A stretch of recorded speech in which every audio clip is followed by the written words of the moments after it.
নমস্কাৰ। আমাৰ দেশৰ প্ৰায় ৩৪ বছৰ মূৰত এখন নতুন শিক্ষানীতি গ্ৰহণ কৰা হৈছে আৰু এই শিক্ষানীতিখন গ্ৰহণ কৰাৰ পাছত আমাৰ শিক্ষা ব্যৱস্থাটো কেনেকুৱা পৰিৱৰ্তন হ'ব সেই বিষয়ে আমি আজি পাতিবলৈ লৈছোঁ। এইখন এখন অতি গুৰুত্বপূৰ্ণ পলিচি, কিয়নো ইয়াৰ পাছত আমি অতদিনে শিক্ষা বুলি ক'লে বা স্কুলীয়া শিক্ষা বা হায়াৰ এডুকেশ্যন বুলি ক'লে আমি যিটো ছবি মনত লৈ থাকোঁ সেই ছবিটো অলপ সলনি হ'বলৈ গৈ আছে। এই ক্ষেত্ৰত এই ভিডিঅ'টোৱে সহায় কৰিব বুলি আশা কৰিলোঁ। গতিকে আহক আৰম্ভ কৰোঁ। এই পলিচিখন নতুন শিক্ষানীতিখন ৩৪ বছৰৰ মূৰত অৰ্থাৎ 1986 চনৰ পাছত প্ৰথমবাৰৰ বাবে লোৱা হৈছে, মানে সলনি কৰা হৈছে, এখন নতুন পলিচি লোৱা হৈছে। এইখনৰ ড্ৰাফটটো 2018 চনৰ ডিচেম্বৰতে কেন্দ্ৰীয় চৰকাৰক দাখিল কৰা হৈছিল আৰু 2019 চনৰ মে' অৰ্থাৎ লোকসভা নিৰ্বাচনৰ পাছত এইখন পাব্লিক অপিনিয়নৰ বাবে খুলি দিয়া হৈছিল। মানে আমি নিজৰ মতামত দিব লাগে, কিবা ভুল ভ্ৰান্তি থাকিলে দেখুৱাই দিব লাগে, তাৰ বাবে অ'পেন কৰা হৈছিল। আৰু 2020 চনৰ 29 জুলাই তাৰিখে আমাৰ কেন্দ্ৰীয় কেবিনেটে ইয়াক অনুমোদন জনাইছে। আৰু এতিয়াৰে পৰা যিটো হিউমেন ৰিচোৰ্চ ডেভেলপমেণ্ট মিনিষ্ট্ৰী আছে, অৰ্থাৎ মানৱ সম্পদ উন্নয়ন মন্ত্ৰণালয় আছে, সেইটো বৰ্তমানৰ পৰা এডুকেশ্যন মিনিষ্ট্ৰী হিচাপে জনাজাত হ'ব।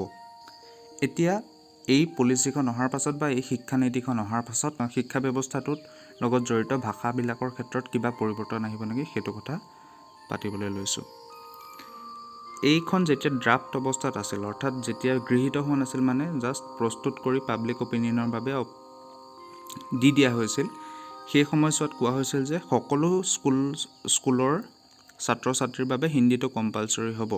কিন্তু ভাৰতবৰ্ষৰ ভাষিক মানে বিভিন্নতা আছে, বেলেগ বেলেগ ৰিজনত বেলেগ বেলেগ ভাষা কয়, সকলোৰে মাতৃভাষা বেলেগ। তেনেকুৱা এটা ক্ষেত্ৰত হিন্দীক সকলোৰে বাবে কম্পালচৰি কৰি জাপি দিয়াটো বহুতে অপ'জ কৰিলে আৰু তাৰ বাবে সেইটো বৰ্তমানৰ শিক্ষানীতিখনৰ পৰা আঁতৰাই দিয়া হৈছে। অৰ্থাৎ বৰ্তমান কোনো ভাষা কম্পালচৰি হিচাপে জাপি দিয়া নহ'ব কোনো ৰাজ্যৰ ওপৰত। তাৰপিছত শিক্ষাৰ্থী এজনে নিজৰ শিক্ষা জীৱনত স্কুলত যি 3টা ভাষা শিকিব লাগিব, তাৰে অন্ততঃ 2টা ভাৰতবৰ্ষৰ নেটিভ হ'ব লাগিব, মানে ভাৰতবৰ্ষতে কোৱা ভাষা হ'ব লাগিব। আৰু সংস্কৃতটো শিক্ষাৰ প্ৰত্যেকটো লেভেলতে এটা অপশ্যনেল ছাবজেক্ট হিচাপে থাকিব। তাৰমানে সেইটো কম্পালচৰি হিচাপে শিকিবই লাগিব বুলি কথা নাই, কিন্তু কোনোবাই ইচ্ছা কৰিলে শিকিব পাৰিব।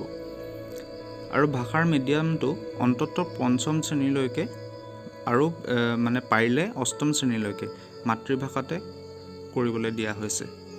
কাৰণ আমাৰ শিক্ষা ব্যৱস্থাটো যদি মাতৃভাষাতে হয়, শিকাত ছাত্ৰ ছাত্ৰীজনৰ শিকাত আয়ত্ত কৰাত যথেষ্ট সুবিধা হয়। তাৰপিছত আহে স্কুলবিলাকৰ কথা। এতিয়া 2030 চনৰ ভিতৰত স্কুলত শিকাবৰ বাবে মিনিমাম যিটো ডিগ্ৰী লাগিব সেইটো 4 বছৰীয়া BEd ডিগ্ৰী হ'ব, মানে ইণ্টিগ্ৰেটেড BEd ডিগ্ৰী হ'ব। তাৰপিছত এটা গুৰুত্বপূৰ্ণ এটা ইতিবাচক চেঞ্জ আহিছে যে ক্লাছ 6ৰ পৰা কোডিং শিকোৱা হ'ব। বৰ্তমানত প্ৰায় সকলো কাম কম্পিউটাৰৰ জৰিয়তে কৰা হয়, গুৰুত্বপূৰ্ণ কাম। গতিকে এই ক্ষেত্ৰত কোডিঙৰ জ্ঞানে নিশ্চিতভাৱে ছাত্ৰ ছাত্ৰীক উপকৃত কৰিব। কিন্তু তাৰ বাবে যিটো কথা নিশ্চিত কৰিব লাগিব সেইটো হৈছে যে প্ৰত্যেকখন বিদ্যালয়ৰ যিটো আন্তঃগাঁথনি সেইটো নিশ্চিত কৰিব লাগিব। কাৰণ এতিয়াও বহুত বিদ্যালয় এনে আছে য'ত বিজুলী বাতিৰ কানেকশ্যন হয়তো নাই, য'ত কম্পিউটাৰ হয়তো নাই, য'ত কম্পিউটাৰ থাকিলেও কম্পিউটাৰৰ শিক্ষক হয়তো নাই। গতিকে সেইবিলাক ইনফ্ৰাষ্ট্ৰাকচাৰো লগতে কিন্তু যদি বনাই লৈ যায় তেতিয়াহে এইবিলাক বাস্তৱত পৰিণত হ'ব। তাৰপিছত আহিছে 10th আৰু 12ৰ যিটো এক্সাম আছে, অৰ্থাৎ আমি মেট্ৰিক আৰু হায়াৰ ছেকেণ্ডেৰী বুলি যিটো কওঁ, সেইটো আগতকৈ সহজ হ'ব। আৰু ইয়াত মেমৰাইজ ফেক্টছ, অৰ্থাৎ আমি মনত ৰখা বা মুখস্থ মাৰি পাছ কৰিব পৰা ধৰণৰ নহয়। এইটো এটা বহুত ইজি হ'ব য'ত কেৱল বেছিক কথাখিনি থাকিব। কাৰণ এতিয়াতো আমি এসোপা কথা শিকিটো লাভ নাই যদি সেইটো পৰীক্ষাৰ দিনা মুখস্থ কৰি পাছত পাহৰিয়ে যাওঁ। গতিকে সেইটো মানে বেছিক যিখিনি আমাৰ কনচেপ্ট আছে সেইবিলাকৰ ওপৰত ভিত্তি কৰি হ'ব। আৰু বৰ্তমানৰ যিটো 10+2 ষ্ট্ৰাকচাৰ আছে, তাৰমানে 6 বছৰত প্ৰথম শ্ৰেণী আৰম্ভ কৰে আৰু গৈ গৈ 18 বছৰত হায়াৰ ছেকেণ্ডেৰী ছেকেণ্ড ইয়েৰ পাছ কৰে। কিন্তু সেই ষ্ট্ৰাকচাৰটোত 3ৰ পৰা 6 বছৰ যিখিনি ষ্টুডেণ্ট আছে সেইখিনি বাদ পৰি যায়। কিন্তু এতিয়া সেই 3ৰ পৰা 18 বছৰলৈকে গোটেই ষ্টুডেণ্টখিনি সামৰি 5+3+3+4 ষ্ট্ৰাকচাৰত হ'ব এডুকেশ্যন ছিষ্টেমটো আমাৰ, মানে স্কুলৰ এডুকেশ্যনটো। তাৰপিছত হায়াৰ এডুকেশ্যনত কি কি পৰিৱৰ্তন আহিব সেইটো হৈছে হায়াৰ এডুকেশ্যন বা কলেজ অথবা ইউনিভাৰ্চিটি এখনত প্ৰৱেশ কৰিবলৈ এটা কমন এণ্ট্ৰেন্স এক্সাম পাতিব NTA অৰ্থাৎ নেশ্যনেল টেষ্টিং এজেঞ্চিয়ে। এই পৰীক্ষাটোত কমন এপ্টিটিউড টেষ্ট আৰু স্পেচিয়েলাইজ যিটো ছাবজেক্টত পঢ়িব বিচাৰোঁ সেইটোৰ পৰীক্ষা দিব লাগিব আৰু এইটো বছৰত দুবাৰকৈ হোৱাৰ কথা আছে। আৰু কিন্তু এইটো মানে কম্পালচৰি নহয়, ইউনিভাৰ্চিটি এখনে নিজৰ এডমিশ্যনৰ কাৰণে এই NTA পৰীক্ষাটো গ্ৰহণ কৰে নে নকৰে সেইটো তেওঁলোকৰ নিজৰ হাতত থাকিব।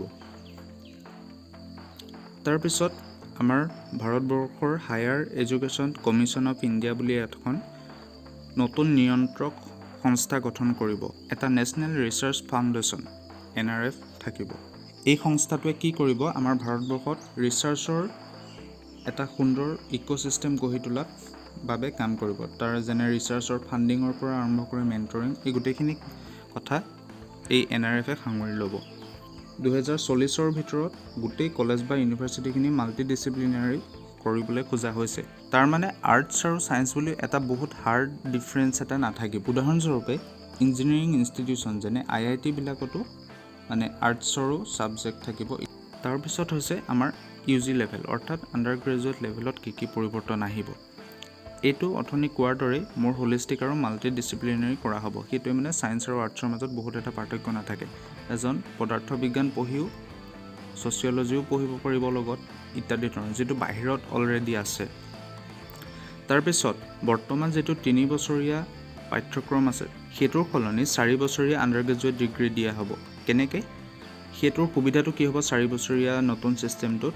সেইটোত মানে আমি বৰ্তমান আমাৰ যিটো 3 বছৰীয়া আছে, আমি যদি 2 বছৰো পঢ়োঁ আৰু কিবা কাৰণত ড্ৰপ আউট হ'ব লগা হয়, আমি একো এটা নাপাওঁ।